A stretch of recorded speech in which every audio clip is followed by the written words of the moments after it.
to get, you know what I'm saying, to get justice. So you can't tell me this was the only woman that he was abusive to. You cannot tell me that she was the only one. I don't believe it. You No. can't. The way how he thought, because he was shield, like I'm getting away with this, blah blah blah. You can't tell me this was the only one. So where there's smoke, there's fire, and so just same thing with R. Kelly. Like he think he got away, and he didn't stop. He continued to abuse women. Continue. So you can't tell me this is the only woman that he did it to. But thank you, man, for calling in. Thank you. I believe Carisha might be going through it. Remember, she mentioned the whole golden shower stuff, and she said it as if it was normal. I just, yeah, I just, it's so disgusting. It's sad for Cassie and whoever else has gone through it with Diddy. But I do want to end on this note that this needs to be a cautionary tale for the ladies in the chat that prettier, doing all the freaky stuff that he likes does not mean that you will secure that man. It does not mean that you will get a high quality man just because he has millions of dollars. When he's beating you and treating you like crap, leave at the whores and the cunts, like the whole Kiki Palmer situation. It's just like as soon as he asks you for that first disgusting act that is against your will, that you don't agree with, that you know you're on the fence about, that's when you bounce. I don't care how many millions of dollars, how much makeup the makeup artist is going to cover, how many Beamers and you know Bugattis he buys you. It's just not even worth like your integrity, because she's not even doing financially well even after him. So she went through all of this to not be in like that high standing position as before. And a lot of women go through that where they have the baller and then the life after him is not that great. And she reflects on all the disgusting things that she did to, you know, keep that man and maintain that relationship. And she finds that it's not worth it.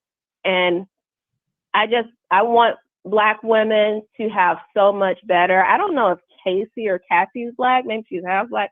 I don't know. But regardless of the situation, I just want what's best for women in general. And we do not deserve this. Like the whole pop, with disgusting fantasies, all that. All right. Thank you so very much for calling in. You're welcome. All right. All right. Hello. You live on the Wiley Show. Can you hear me? Hi. Yeah, I can hear you. Hold on one second. I was waiting on her to hang up, but I think she hung up. But go ahead, because I hear you now. Go ahead. Now she always calling your show saying something foolish. Well, what do you mean? Talking about Oh, she don't believe Kiki, the dark skinned woman, but now you're doing a story about Cassie. All of a sudden, I believe Cassie. unbelievable. Really? So, Really, ma'am? so you saying that she believes Cassie because she's lighter than? Yeah, you know your former favorite celebrity did the same thing. He came on hot as fish. I believe Cassie, this Cassie.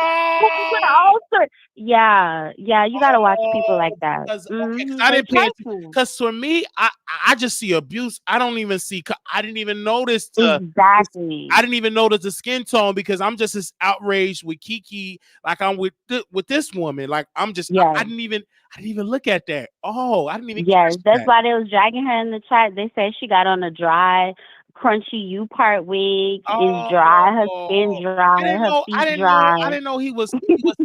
Wow, I didn't know the skin. Oh, wow, I didn't even look at that. My bad. Okay.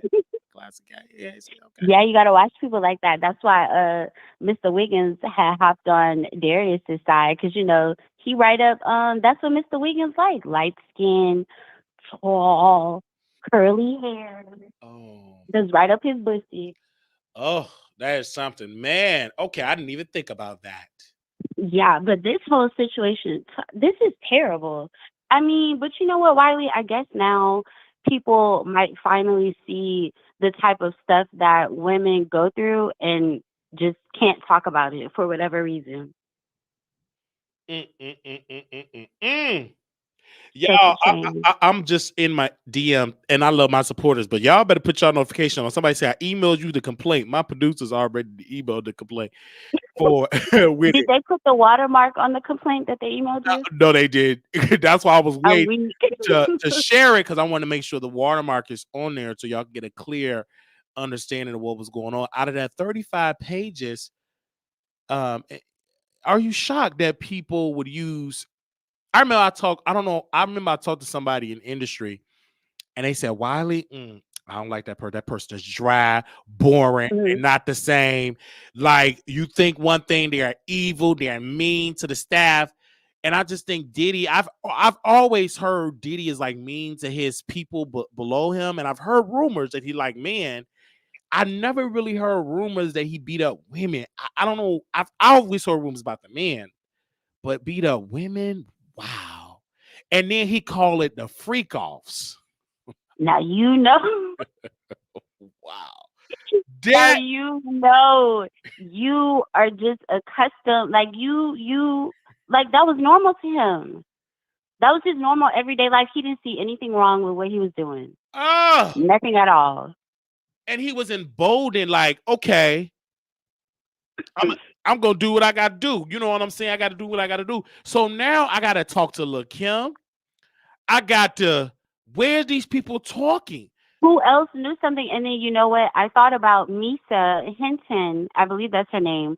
Remember, it was a few months ago. Her son that she has with Diddy he got a DUI or something. He was driving drunk, and she came out. She was very upset. And I guess to like the general public, it just looked like she was rambling, like she wasn't making any sense. But I understood exactly what she was saying when she went off on Instagram. She said, "I'm not doing this anymore. I'm tired of covering for you." Yeah, Now take what she said and look at what has come out about Cassie. that's true. Because if you look at Mary J. Blige, you know what I'm saying, and she ain't no better because Now, she Mary is never going to come out and speak against Diddy because I know that Diddy has dirt on Mary, and we because know that Mary because slept with that boy wrote a book about it. yeah, Danny Boy. Because I Yeah, read the book. exactly. He said that he slept with Mary J when she was on her period, on her menstrual And cycle. he was underage, And wasn't he? Like he was 15 a or teen. He 16? was underage. He wrote it in the book, and he said he's in love with her. And he said the hotel staff, they said it was a bloody scene. That's what he said. Gross. Blood was everywhere. He said he was a teenager because he said that Suge Knight got guardianship over him when he came from the west What? side of Chicago, got guardianship, and Mary J. Blige went in his hotel and screwed him. And then he said he screwed man, Ray J, and all of them. He said they all were gay. Child. But So that's now this stuff is coming out about Usher yeah. Now the stuff come out about us. and Justin Bieber. Yeah. And Justin Bieber spending 48 hours with Diddy. And it's like, why would you need to spend 48 whole hours with Diddy? A grown man. I guess that's what And it's he. like now people are starting to put the puzzle pieces together, but this has been going on. I just think Been. now we are getting the exposure of it because people always say the Illuminati, but you know what is greater and that can throw the Illuminati out the window is God. So I think Exactly. man try to make those secret society institutions, but guess what? Who don't care nothing about that? God. Period. Because He, he knows everything. he knows everything. He gonna expose it. Whoosh, and then more people gonna get exposed from the behavior that did. Yikes! And people are saying that this selective outrage. Y'all was against Megan. Not everybody. I was with Megan's side. I stood for Megan. I just think it is time for Diddy to meet his judgment. Like, and I'm talking about Period. courts. I'm talking about jail, prison time, because he was able to have a run of decades of to be Yeah. able to do this type of abuse. And And remember, the Bible says, Wiley, God will only allow you to do so much until he stops you. absolutely. And then when it comes, you be shocked. Like, oh, some people get it. Some people it get be 30 years. You don't know when God gonna step in and do it. But I can promise you that he's gonna step up and do it. And so 60 years in Rikers Island. I would say, yeah, he need decades because he took that and then she got hooked on drugs. She was 'Cause 19, and people in the yeah, chat talking about some. Well, why didn't she leave? how dumb and naive were you at 19 years old? Yeah, Any 45-year-old man could have run game on you. Be serious. 19 years old. And 19. and you wanted to be a star and you wanted to be in the industry and he's holding that over your head. Then she tried to leave. Then he bought the apartment, he bought and sent his lawyer, paid the hotel off. Like I woo. Right, for the camera footage. And I don't know if y'all remember this, but I was a huge Cassie fan. And so before Cassie started singing, she used to be a model. She used to model for this clothing catalog called Delia's. And I remember she did an interview and she was like, yeah, they were asking her about, her time as a model. And she was like, yeah, well, I only modeled for these people so I could get money, for recording studio sessions. Mhm. So, I mean, think about it. You're 19 years old. He knows that you want success. You know that if success is what you want, he's the person that could give it to you.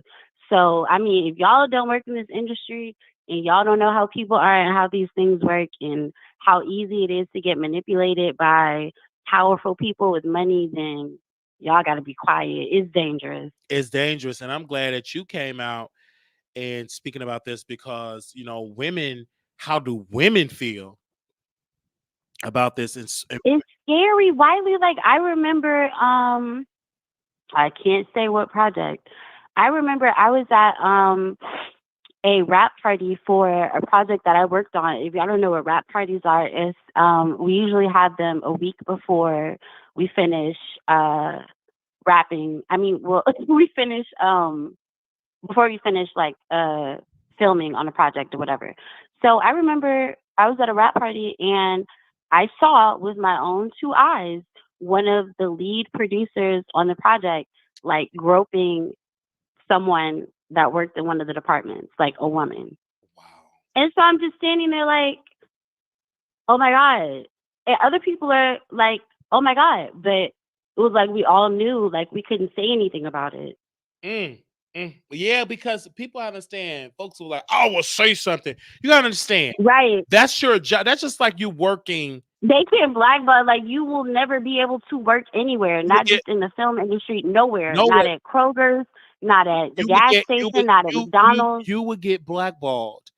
And I'm gonna tell. I've like you see. It's because people say, "Oh, you gotta say something." Say something. But are you willing to lose everything? Your livelihood, especially when you have a family depending upon you, like you got children and stuff, and you don't even have to have children. Man, you are single with no children. We still got to eat. Right. We still got bills. You know what I'm saying? And I don't want to, you know, try to set up and then lose everything. That's something. Hey, like, so I understand why he was able to get away because everybody was thinking about themselves and their family. If I say, And then I look, yeah. I'm sorry, she stated in the lawsuit that he would make her carry his weapons in her purse. At her purse. Yeah. Yeah. And not to mention I'm sure she heard the rumors about him getting Tupac deleted. Yeah, Like, yeah. let's Of be course, serious. yeah. Of course, you have heard it. Blew up Kid Cudi's car in his driveway. And he Like, y'all be and serious. Kid Cudi confirmed it, Be and serious. and she confirmed. Her assistant confirmed that it happened, and pretty much came out. And he came out and wait a minute, in case he can perform. Her assistant, he said, I want to verbatim because he posted this in the neighborhood talk. Our friends in the neighborhood talk. He came out and because it's a lot. I mean, I'm getting so many alerts today, man. Okay. This is like the messiest week in history. This is like the messiest week in history. The manager, Dexter James, said, quote, "It's all true!" Exclamation It's point. all true. I seen it with my own eyes as her personal assistant. It was sad to watch, but I'm happy she is good now and speaking out.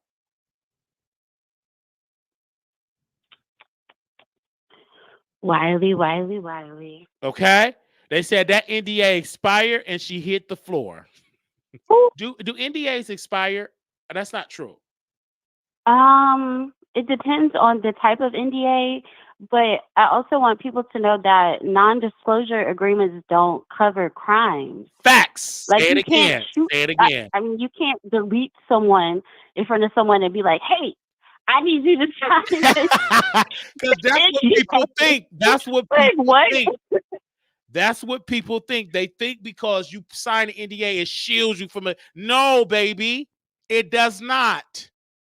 Right? There's loopholes. Exactly. There's Like plenty no. loopholes with that. You're not sure because R. Kelly tried that and it ain't working. And it's you can look at the R. Kelly as president at the R. Kelly case. That ain't gonna work. You cannot Exactly. use that to shield trafficking and all that. No, like because people believe that the average person believe that you could just sign in there and witness a crime. No, the reason why people are not. But then in the chat talk about some what they would and wouldn't fall for. You don't even know what an NDA is. Yes, because I think people they don't. You understand? This is people's livelihood. If you work in the industry, you understand this. Once word get Or out, your your reputation. reputation means Even if everything. they're like child, I can't even. Your reputation means There's no everything. Just like when Monique, when she spoke against Lee Daniels, Lionsgate, Oprah people Winfrey, hated her for and years. look how Years. long she suffered. And what she said, she wasn't lying because years later, people was going on strike for what? Not getting paid fairly. But she took the hit. And people said, shut up, you difficult and all that. And her argument is just pay me fairly. But then when it started happening to them, oh well, we're Oh, gonna go on strike and facts. we're gonna do this and Facts. So we know how ruthless the industry is. Every industry is ruthless. Hollywood is no different, but it's very ruthless and it's about relationships. And women go as well as men go through things because man, we even talk about Will Smith. I mean, this motherfucking week just got me saying motherfucker. Just this week, out of all the weeks I have covered on YouTube, it was a has lie. been a jam-packed week, and it's only Thursday. Child, I'm scared for tomorrow. Because it's like heavy I'm hitters. telling you. We're talking about A-list stars. Will Smith. Literally You got not Jada, bald-headed, talking about we suing. You got him talking about he got his butt tampered with by Dwayne Mark. I'm like, whoosh. And now you it's got a lie. that lawsuit. I wasn't even expect this at 35 Period. days complaint. Period. Whew. Period. This- It was literally like it was like 5 p.m. Wiley. I was like, I don't know. The news seemed kind of slow, but let me just go check LSA.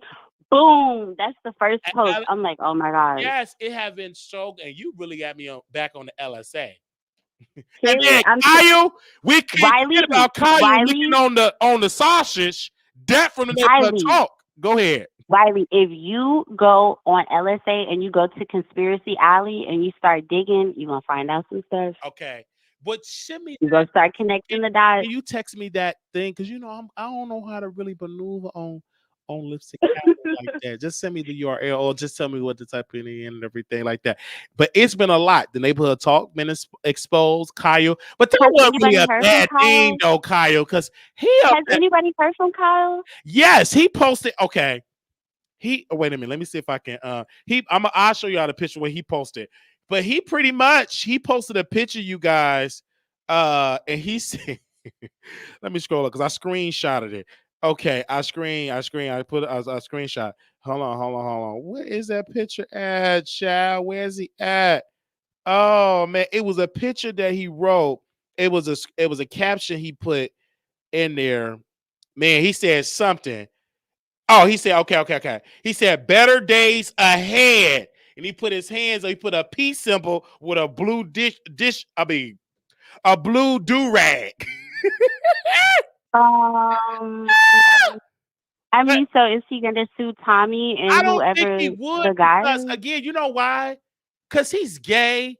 And do you understand the high-value man that he probably already get and the extra high value? Because, you know, Diddy gone. So he's going. Is that really the type of attention y'all would want? You would want that type of attention? As a gay man in the industry, you will want, and he probably already doing this because whoever he licked, they start talking in the industry. Do share stuff you know this. They share stuff. No, they do. Yeah. So he shared it with Tommy Lee, and Tommy Lee said, "I don't like him," but it backfired because this man is gay. He's not straight. You didn't post Blueface licking on the. Now that's a story.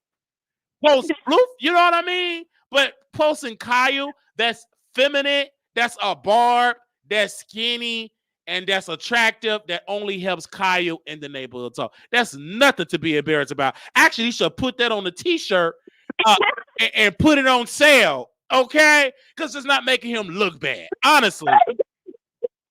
Somebody had commented that was like, Kyle, you ain't got nothing to be ashamed of. You ain't got nothing to be ashamed of. Through DMs, I sent him a text, and usually when I sent him a DM, it'd be like SEEEN, like, because I sent it to him. I say, hey man, blah blah blah. He sent love, blah. I haven't received an SOS alert. Why? Because his DMs filled up. His DMs is he bombarded with DMs, and I know his phone number is usually I get a text, hey man, how you doing? Blah blah blah. Blah blah blah blah. We talk like God is good, brother. I'm just checking on the blah blah blah. Man, I couldn't even get a high blah blah blah blah back. Aaliyah, because that Aaliyah TV talking about some Kyle did an amazing job. He did an amazing job. Beautiful job. He did a beautiful job. Beautiful, because the guy didn't jerk away. He did a beautiful job. So again, that's my friend. Friend. When I say friend, you know that's industry talk. The friend of the show, meaning that we have communication. Because if I say something he don't like, he will DM me and tell Wally what you said. Leave me out of it, you know. Because is he gonna call you from Paris, France? So I don't know if he gonna right call him from Paris, France. But this is what's going on, and I'm so glad for y'all because I've been jumping on these stories like everything. I've been jumping on these stories with y'all because y'all have been sending this. And mind you, I was gonna go to sleep. And this is why, and you know this part of me, and I got you on. Because we keep talking about relationships, correct?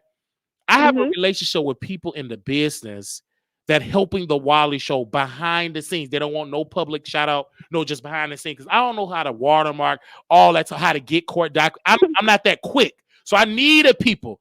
So that's why I know for a doubt relationships matter. And so when that relationship that I have, they say, should you go Wally, a big old thick watermark, and I can read it. You know what I mean? You know what I mean? Just like you, we never fell out because I know like we have a great relationship. Because relationships matter, and you would tell me on the phone. I'm gonna just say what she said a little bit. I'm gonna try to word these bitter. These, because you love the B word. The B word is your favorite. These bitter bees, these bitter. Wait, is these crusty bitter bees sending you this, and these bitter, crusty bitter bees? I'm like, what part of me? I'm weak. I just say all kind of stuff. Yeah, you be on the phone like these crystals. I'm like, well, wait, they didn't send me this. They didn't send me the field thing. They didn't. No, they didn't. I know they didn't. Oh Lord. Go ahead. I'm just saying because like your favorite. That's like your favorite word. But go ahead. Because you said what's up. It just rolls out of the mouth. It does. So it does. Like sometimes you say it, you don't even know you're saying it. Like, exactly. It's funny. It's funny. It's so funny. It's so funny. Would Diddy have not respond, you guys? I don't think he should. I think he did. He came out and denied the allegations, but it's like, sir, who about to sit here and make up 35 pages of this? Yeah. Who has the imagination to imagine these things? Oh yeah, he did. Freak off. Oh wow, he did block the comments, you guys. You cannot comment. You know, usually when they he may as well go ahead and delete his Instagram, child, because they're gonna be on him. And you know that album gonna sell. Who gonna buy it? You know, people gonna stream because he's an algorithm, so people gonna be nosy, and like, because even R. Kelly, his streams is still streaming. And of course, see, this is the thing I know when she got receipts though, because they post on one of the pages that the doctors, and that's a violation NDA, meaning she can sue the hospital because they was sending, they were sending him her medical records to his email account. So it's medical records of fractured x-rays, brain injuries, urine tests. Like, it's so much, and you don't supposed to get that information without the patient's permission. But because he's Diddy, they like, screw it. I want to go to a free freak off. Okay, give you these documents, but that's in clear violation of HIPAA. So she got a lot of evidence. He might as well. The thing is, she gonna wind up hiring that lawyer that Jamie Foxx played on the that movie on Amazon Prime. The Burial. The I'm Burial. done. They're gonna put it on the piece of paper. They're gonna write it and fold it. Let me show you exactly how the lawyer's gonna be. They're gonna fold it. Oh, weak. And then she gonna reject. Okay. What was that song where they were singing in the Burial? They gonna put it on there. Oh, Wiley, I don't know. Because that the white man from the funeral home, he was baby, they got 150 something million, 250 something million. She need to hire that lawyer. And he's still alive. The one that played. Is he still alive? Yes, that lawyer is still alive. The one that Jamie Foxx played. That lawyer is still alive. He gonna take that case. Because baby, Diddy just go, it's just how many digits? I feel like he's going to settle out of court. He's gonna have to. Why even have your dirty laundry? Because then the entire network, I know that discovery is that's gonna be massive. And I want y'all to understand this. Just like in the Keke Palmer situation, a judge is not going to issue an order like legal custody or issue a restraining order if they did not see sufficient enough evidence. That's People, true. You don't just apply for a restraining order and they're like, okay, cool, yeah.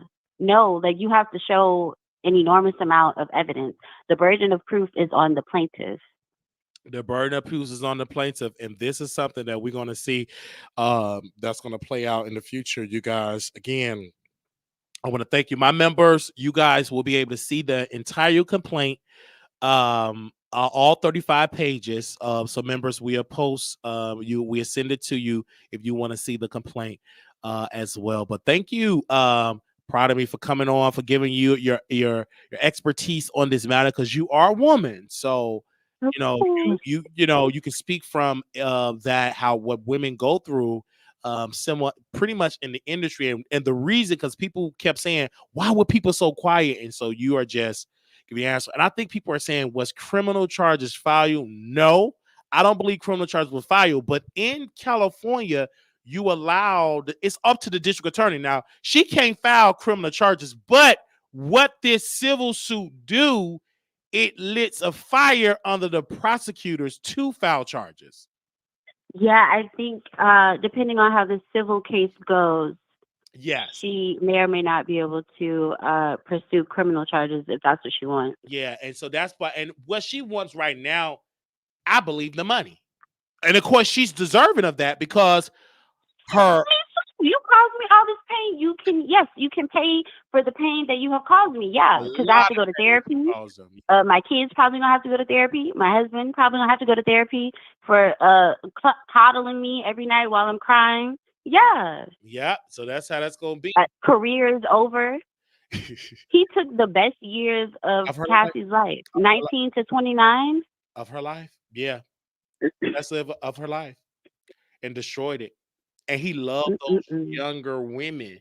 Be careful when you got a man that all he want is younger women, because you wouldn't be able to get away with that with a 45, 50-year-old woman. He would have got bopped and mopped. You ain't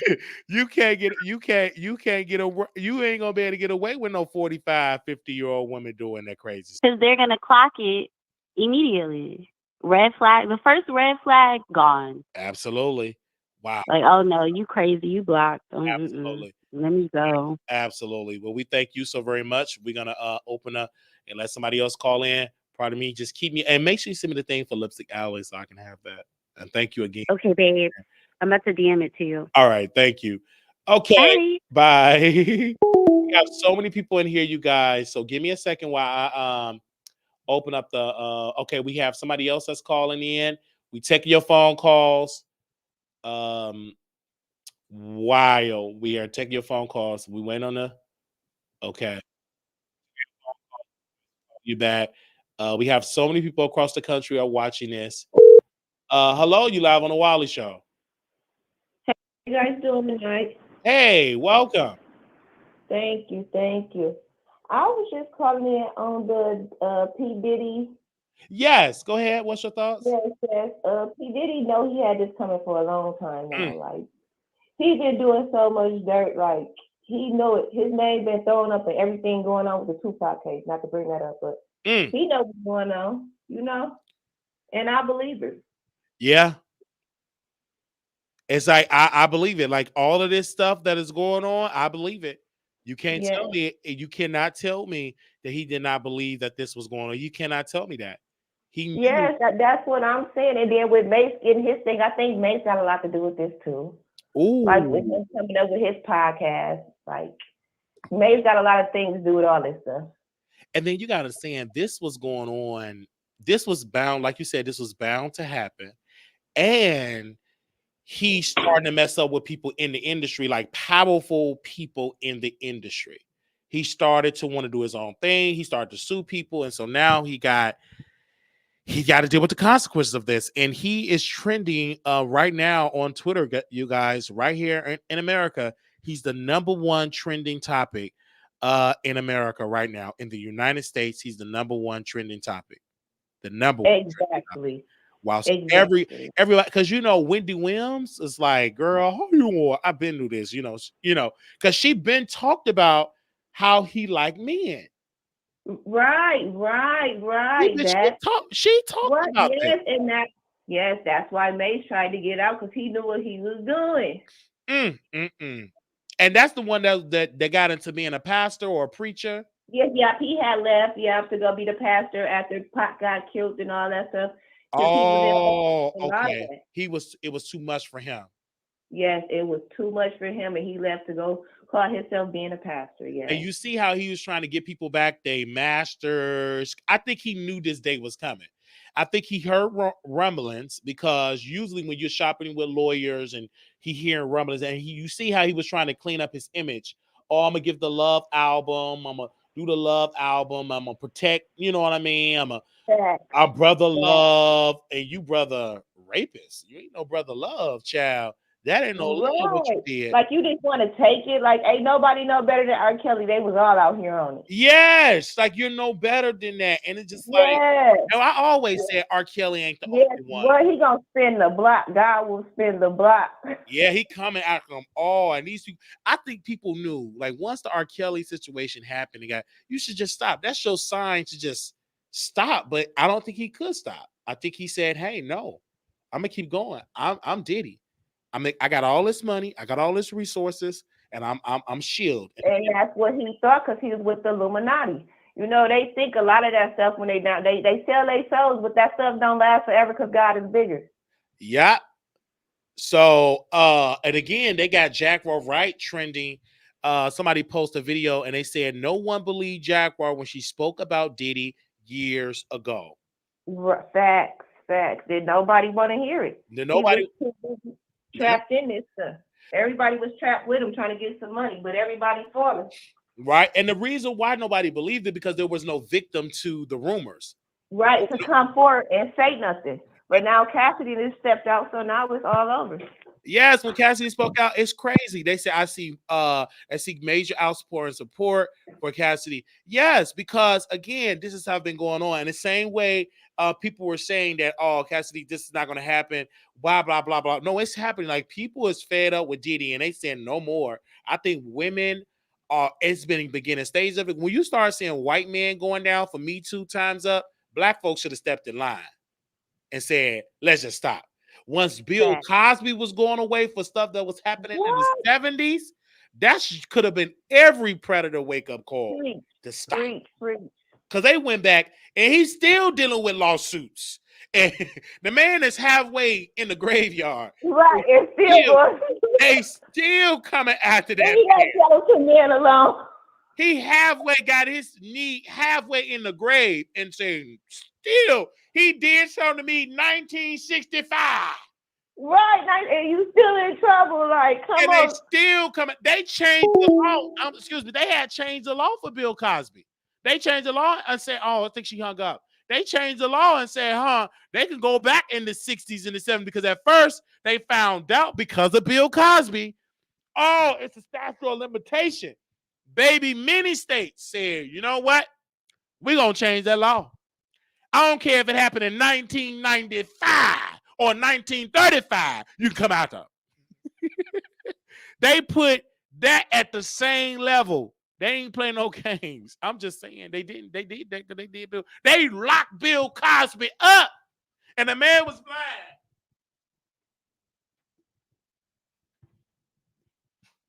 They locked him up. The man was bumping into stuff. Hey, you live on the Wiley Show. Wally. Woo! Child. Wally, how you doing? I'm doing great. I'm still kind of hurt because when I read that, I got like, ooh, it took my appetite away. I wanted a nice juicy burger, but reading that, man, Wally, this man. Ooh, let me just calm down. Let me calm down. and then That man has been scorching the earth for far too long, honey. Okay. Yeah. He done took them people publishing. Okay. He done been stealing them people money. Okay. All right. He done been steering people. He got people going from one end of New York to the other end of New York for a cheesecake. Remember that? Making the band. Facts. You know, got people making a fool of themselves all for his entertainment. He had that girl for 10 years torturing her. And you know, when you from nothing and you're presented with everything, it's hard to walk away, to go back to what you came from. So that girl endured a lot. And she did anything to please him to keep that level of success in arm's reach. She didn't want to go back. Wait, is she Mexican? She didn't want to go back to where she came from, 10 people in one room. She didn't want to live that life. She was with a superstar, a star maker, the best in the business. So she did anything that man told her to, and he took full advantage of her. And I believe, my opinion, my humblest opinion, is he was still harassing her. Yeah. That's why she said she couldn't take no more. Even though he walking around with this clown, Carisha. She's a clown. And I'm not mad at Carisha because Carisha's doing what she's supposed to do with a man with that type of money. You understand what I'm saying? She giving him saucy when he want. Saucy's at his leisure. She's cool with Bobby. Like, you don't know what they got going on for her to keep what she got with him. You understand what I'm saying? Because she making all these songs about Diddy being a trick and he's this to me and he's that to me. Every time Carisha talk about that man, she's dry. It don't look like happiness. It just, she just happened to get a man with money and can put her in a position. I don't never hear about Carisha talking about no businesses, no homes, giving back to the community. All I hear her talk about is the Chanel store. So as I said, Carisha the clown. And I feel like even though he had Carisha and all these young new people, he had it at his disposal, right? He still had Cassie in the background, stalking her, harassing her because she was the one that got away. And she got away with somebody that was close to him, the trainer. So it wasn't like Cassie left and found love down the railroad. No, Cassie left and ran away from with the trainer. The trainer rescued her, and that's her husband and who she has kids with. So, really? I didn't know that. That is her baby's father. Her husband is the trainer. Alex Fine was Diddy and Cassie's personal trainer. Wow, he rescued her. He rescued her. So Diddy is double pissed off because both of them know where the skeletons and the bones is buried at. Wow. So he has an obsession with them. So of course we don't know, right? Because we're not privy to what goes on when the curtains are drawn and the doors are closed. We don't know, but they know. And they are tired of that man harassing them. So she stepped out on faith and said, you know what? I'm going to expose him. Because let's not forget a couple months ago when the oldest son, Misa Hilton's first son, his oldest son, Misa's oldest son, Christian Dior, got into that car accident from being drunk. She was about to air Diddy out. Misa Hilton was about to air it out. You had Angela, remember, what's her name? Kamora Lee Simmons? Russell Simmons' ex-wife? Kim Porter's best friend? She jumped in it. She was ready. She had popcorn and everything ready for Misa to air it out. But Misa didn't take it too far. It had to be Cassie. And I believe everything Cassie says. Because where's she been? She been with her man and her kids. She's tired of him. It's time. And Diddy's time has come. Everybody got to play the piper. Everybody. What goes on in the dark comes to the light. Not everybody can have the same type of stories about the same person. 100 different people can't have a similar story about one person. Wow. And let's go back to Wendy Williams, who's been trying to expose that man for a long time. I'm going to give this to you, Wiley. Because I never liked Diddy, ever. I never liked him. All that singing and dancing and bad boy and all that clown stuff he was doing, to take away from the sinister things he was doing in the background. He had did an interview. He had did an interview. I know it was Fabulous there. Jadakiss was there. It was a Jamaican artist. Junior Reed or something was there. It was a bunch of men. I don't know if it was Noriega who was keeping the interview, the host rather, but Diddy was drunk. He was drunk in that interview. You can pull it up. I'll find it and I'll send it to you. Diddy was drunk, pissy, drunk in that interview. And he was catcalling the Jamaican guy like, yeah, daddy, you know how I like it, daddy. And you could see how tense the room was. All of the men were uncomfortable because he was doing his cat call like, you know how I like it, daddy. Yeah, daddy. And Fabulous looked like he wanted to run out the door. Jadakiss looked like he wanted to jump out the window. Everybody looked tense because that's Diddy. He was being Diddy. So this is not nothing new. I just think what is new is just this new generation for artists. Stop the fuck shit. Stop it. Because if you keep doing it, you're going to get exposure. You're not going to last as long because these new women ain't going to last and just let this just go on for decades. You know what I mean? So it just stop. Because and you know what I just thought about? Hold up, Wiley. Let me throw this on your lap before I lose the thought. Go right here. Now, remember when Kim Porter died, and I'll Be Sure, her first son, Quincy, baby father. Remember I'll Be Sure back in the day? Fine, I'll Be Sure.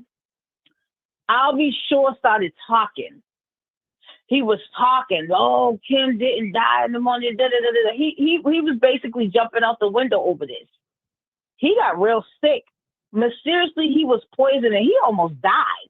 If you look at pictures of I'll Be Sure when Kim Porter was alive to now, he looks like a totally different person. Like he was in the nursing home. Like he could have been on hospice. Wow. Okay? He could have been on hospice the way he looked. And he just, in the last 6 months to a year, just started recovering. He was out the loop. He was on his way out. But he had a oxygen mask on and everything else in the hospital bed. He looked like he went from healthy to hospice because he was poisoned. I don't know. I don't want to be a conspiracy theorist here, but it's just too funny to me. Kim Porter died. He's speaking out, and now he's on his way to the grave. But he miraculously beat that. So this Diddy right here, he ruffled the wrong feathers, when he put that lawsuit out on the makers of Ciroc and tried to go for discrimination. And he wanted all of the money. And they said he didn't even put no money in. He only put $1,000 down for that $1 billion business. See, when you play those games, his time has come. He done ruffled with the wrong feathers, honey. His time has come, and I am so happy for Cassie. It's about time she showed him who has the upper hand. Like I said to somebody before, we can walk around, be complacent, be nonchalant, and just live life, and we're doing all kind of things. But when it hits you, it comes from where you least expect it. He wasn't expecting it from Cassie. He wasn't expecting it from her. So I know for a fact he's going to settle. This is not going to, it might get arraigned in court. You know what I'm saying? But he ain't going to take this to trial, sweetie. That personal trainer, the husband, and her, the wife, Cassie, who was a slave, a rape victim, abuse victim, a slave victim. She's saying that she was effing the male prostitute, but it was both of them. You know that. So the type of torture that she had to endure behind closed doors to keep a celebrity status, she's sick. Mentally, physically, emotionally, she's damaged. And he don't want to, when you have a woman scorned as a woman, when we're scorned and we've had enough and we tried and we had a boiling breaking point, ain't no turning back. She's at her breaking point. Ain't no turning back. He's going to settle undisclosed amount, and it's going to be out the window. We'll never know about it. I bet you. But right now, Wally, I'm going to let you go, baby. Well, thank you so very much for your support here. We are getting thank you, ma'am. Thank you. All right, baby. Yes, thank you. From that, we are getting people over that is calling in. I think we have some more information for our friends over there at the Neighborhood Talk. They just posted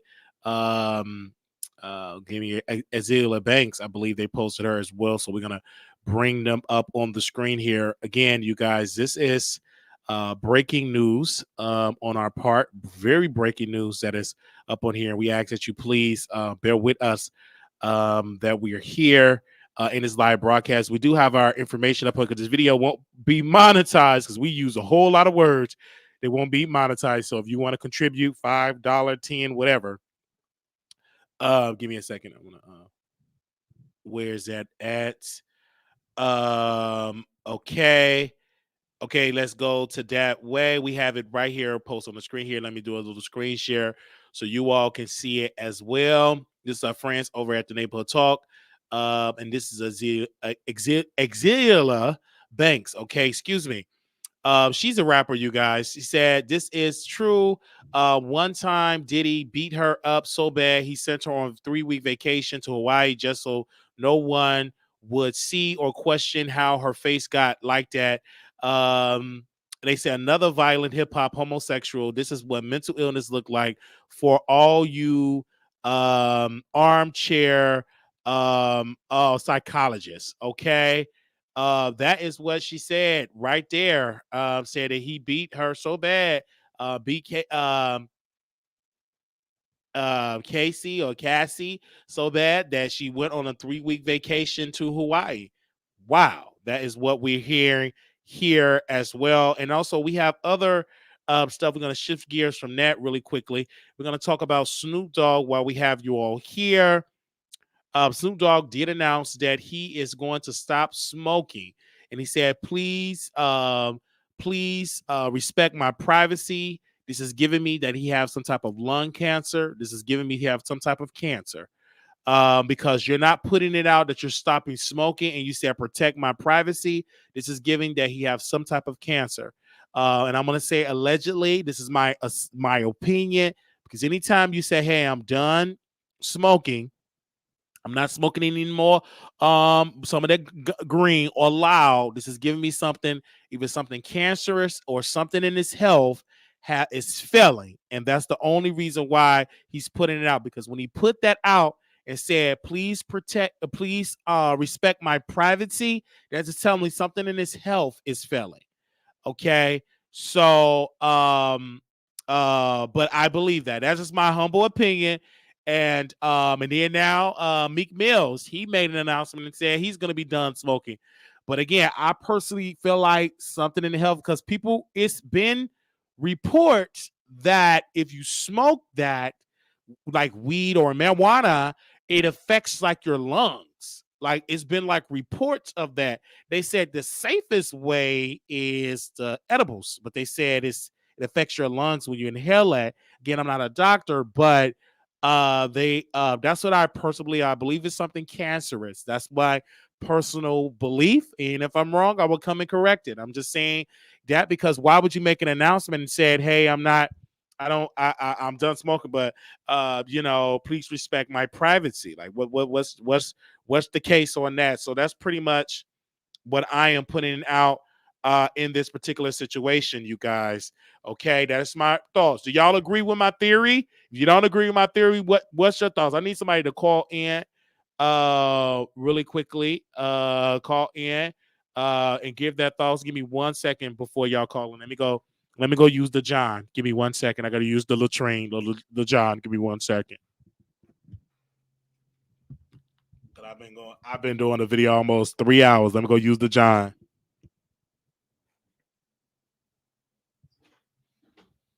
Let me go use the John.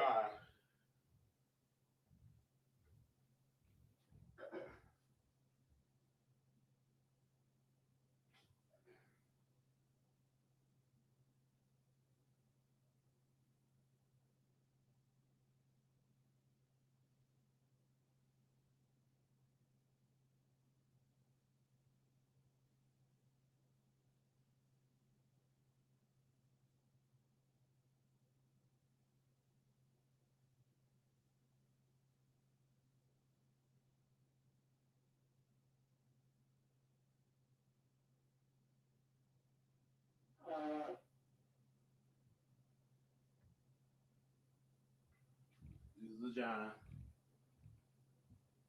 Okay. All right.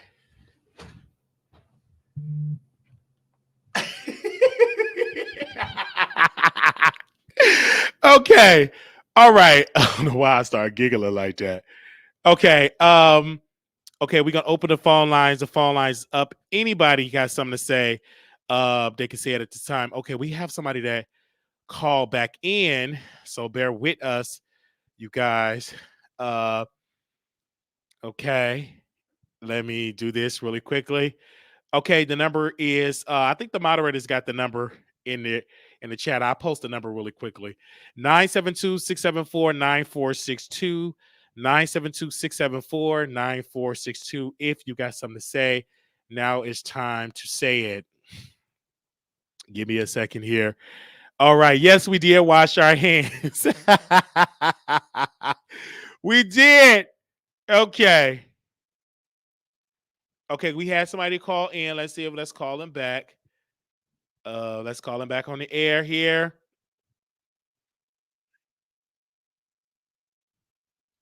Okay. All right, we got to make sure that people are a few years back. It was said, hello, you live on the Wiley Show. You back? Hello, can you hear me?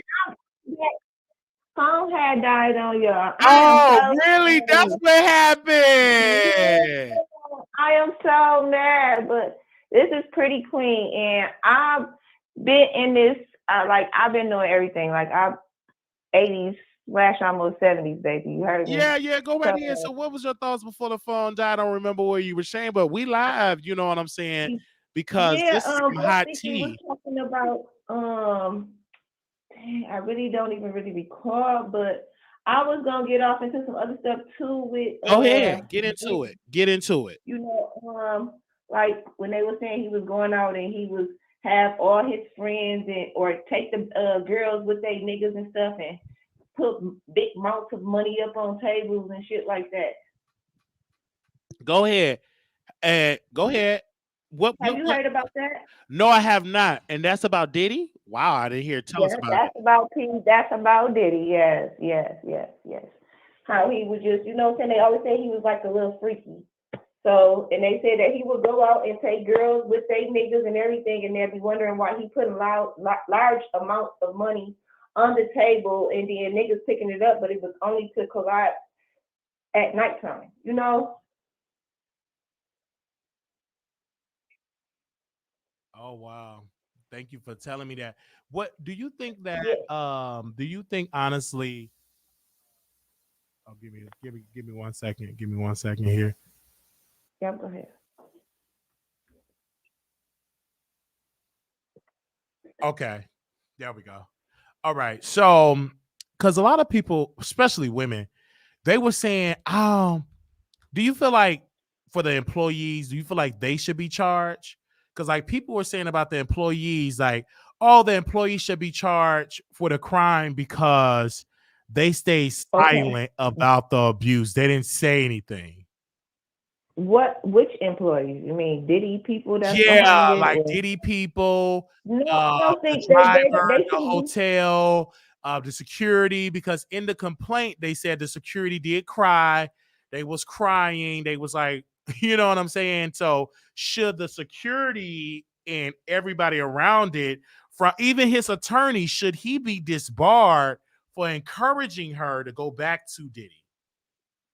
I believe anybody that was involved should be in charge with it. If they knew what the fuck was going on, they should be charged with it. Okay. Period. They probably hold it because they was paid for it, you know. Certain times money means something to certain people, you know, but Okay. I think they all should have been charged because I don't think nobody should be touched like that. And I think she should have came out a little bit sooner too on my behalf. I think she should have came out a little bit sooner. Oh, okay. You said she'd have came out sooner. Now I'm gonna ask this question. It might be controversial. Should Carisha come out and say something? I know that's controversial. I mean, Should she say if, something? Why or why not? if it happened, she should, and she should have been said something too. Okay, so because You people, talking about Blueface now, right? yo, I'm talking about Carisha. I'm sorry, Carisha, please. I know, Oh, you okay, know, Young Miami. Let okay. me make sure because I'm told, oh, it's too Carisha. Okay, Young Miami. Should she say something about it as well? Because she's the new girlfriend. So should she make a statement? Let me see if her comments is blocked. Give me 1 second. I mean, she should have been made a mistake, and he running around with other people besides her anyway. How long they been together? Oh, right. So Young If he running around with Young Miami, what the heck you mean? Right. So let me see if Carisha, her comments is blocked. Okay. You still can comment under Young Miami's page. Okay. I'm talking about Young Miami, you guys. You still can Mm-hmm. comment under Young Miami page, and they're already flooding her comments with messages. So, I bet you they is flooding Young Miami page with messages because she been the one being seen with them all over the time, yes, there's every state to state. yeah, so they're just posting something in her comments saying justice and all of that. So that is exactly what they're saying. So again, wow. This is a lot. They said worry about Saucy Santana because it was rumored. Okay, let me go reach out to Saucy Santana in a voice note. Give me a second. Because that's a good point, because he's actually gay. I want to know, did he ever go to any of the freak offs? Give me 1 second. Okay, I just want to know. I don't know if her phone died again, you guys. Again. Okay, let me see. Hey, Saucy Santana, this is your brother in the LGBTQIA community, and some rumors and allegations came up about your homegirl new boyfriend, Diddy, aka Mr. Combs, a 35 complaint. I want to know, did he ever invited you to any of the freak off with any of the male escorts? Did he ever invited you that you have to walk him like a dog, or did you have to walk? Let me see you walk. And did they have on any clothes? So if you can respond back to the Wiley Show, I am live right now. My number is 972-674-9462, 972-674-9462. And I would like to get your thoughts. Did you ever go to any of the freak offs? brother in the LGBTQIA community. Okay, I left him the voice note. Okay, because we're trying to get the information. That's what I'm trying to do. I'm trying to see did he go to any of the freak offs. Okay. My best friend years ago. Okay.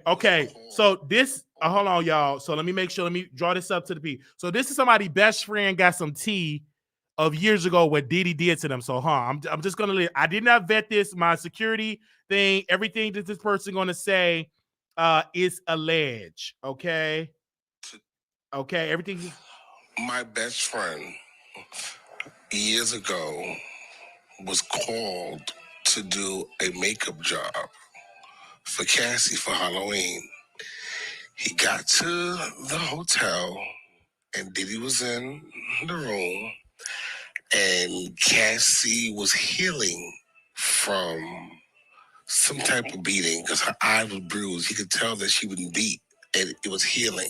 Oh, and he had to be very gentle with the makeup because it was still kind of tender and sore. Wow. So when he came back home from the bookings, he told me he's beating her. Because she's healing from a beating.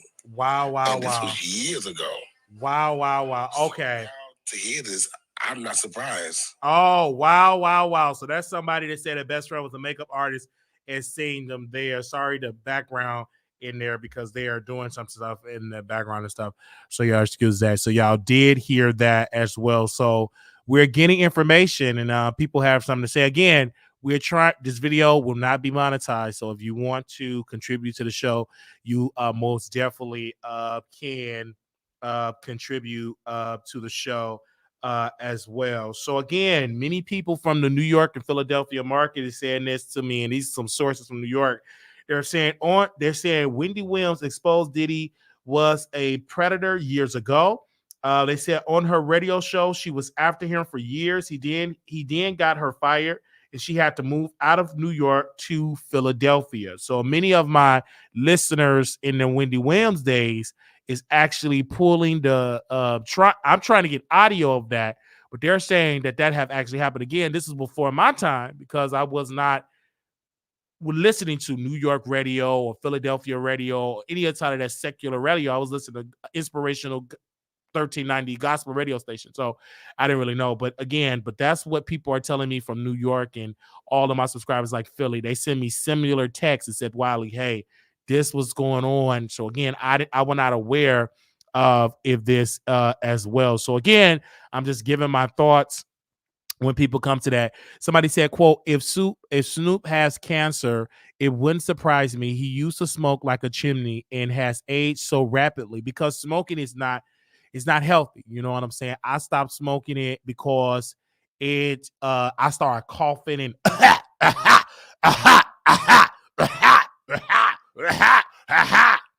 I said, this ain't, and they said, yeah, that means that's the good stuff. Well, I don't want that good stuff. If I can't puff and not to drink water and juice, you can keep that. Okay? You can forget it. Nope. Now give me a good old thick edible. I eat a chocolate edible, but eat it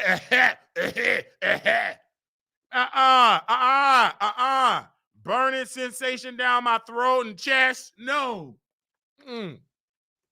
So I had to stop that. I said, no, thank you. You know what I'm saying? And I was just doing it because other people were, they were doing it or whatever. And I'm like, and I'll be the only one. You know what I'm saying? So I'll be the only one. Now, Pretty, if I'm in South Carolina with Pretty, then of course, we can together. But I don't think that. But give me a nice thick edible, then I'm fine. But I'm just saying, because he have aged. When I tell you, I'm just saying, man, wow. All right, we thank y'all so very much for tuning in. We got people across the country leaving messages all over. And we're going to be back Thank you all so very much. And we're definitely gonna be back, man, with some more stuff. This is a developing story. Thank you all so very much. Let me go gather some more receipts. And thank you all so very much. This have been amazing. And thank you all. Okay. If you want to contribute to the show, $ Marquise Wally 28. First of all, I'm praying for the victim. Cassie, I'm praying for the Cassie. I'm praying for her. God bless you. And I'm praying for that sister right now, that Father God give her strength as she go in this uphill battle with Pharaoh, and expose all the freaks that try to suppress it, and give her the strength, protect her children, and give her the strength as she go and move forward in this and all of that type of stuff. Again, we're gonna resume this live with some more information. I will be back at 10 o'clock, and that'll be 11 o'clock Central Standard Time, 10 Central, 11 Eastern. I'll be right back. We're gonna do a part 2 to this video. Okay, members, get ready. We're gonna come back. We're gonna come back, members. So I want y'all in the chat, my members, as well as the general public. I want everybody to come back. We will resume this again. Little black boy, you're beautiful. Little black girl, you are enough. When times get hard, always remember, put God first. I need you all to come to my station head. If you are not, come to station head.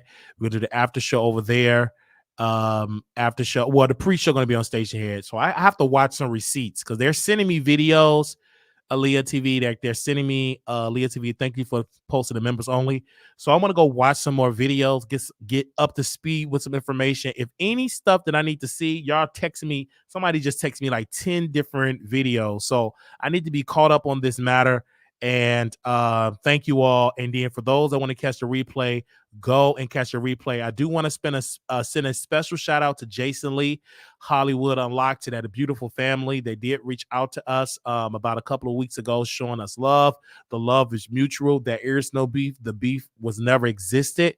We are a fan, so make sure y'all go leave a comment, and we'll be back for some more lives. Thank you all so very much. In that order, the women, you may stand and you may proceed to stand, and as you were. I'm joking. I can't even say that joke no more. Women, y'all can do whatever y'all want to do because we just joking. We don't make women stand. Okay. Well, we thank you all so very much. While you think it's time to have a talk, no, I don't think it's the time for me to talk to Jaguar. She's fine because she just hit me up for some money. I'm not about to pay her for no money. I'm so sorry. I'm just not about to do that. We're going to do it this way. Okay. We'll see y'all soon. Little black boy, you beautiful. Little black girl, you are enough. When times get hard, put God first. And we'll be right back with some more videos. Leave a comment. Leave a thumbs up. Some of y'all have contributed today. Say, Wiley, thank you for the back-to-back lives. Y'all the reason why I'm up doing the lives, because I got somebody to watch me. All right. Been on here for 3 hours. Talk to you soon. I'll be right back.